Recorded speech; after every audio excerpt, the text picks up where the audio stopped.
Nasser Nika, presim firmën e presidentit Trump për të festuar 28 nëntorin në shtëpinë e bardhë.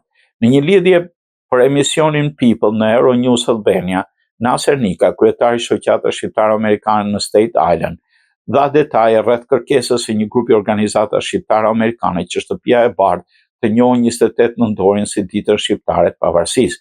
Ai shpjegoi si ka lindur kjo iniciativë dhe rolin e kongresmenes republikane Nicole Maliotakis, duke theksuar se gjithë procedurat kanë përfunduar dhe tani pritet vetëm firma e presidentit Trump.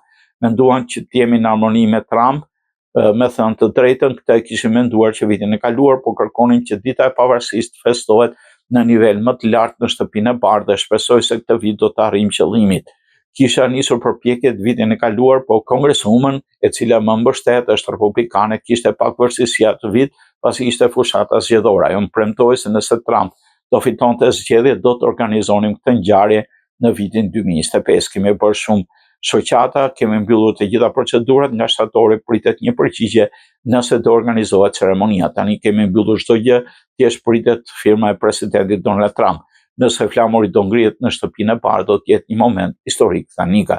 Kujtojmë që Nika kishte njoftuar më herët se Congresswoman Nicole Maliotakis ka paraqitur pranë zyrës ekzekutive të presidentit të Shtetet Bashkuar kërkesën e një grupi organizatash shqiptaro-amerikane që shtëpia e bardhë ka njohur 28 nëntorin si ditën shqiptare të pavarësisë.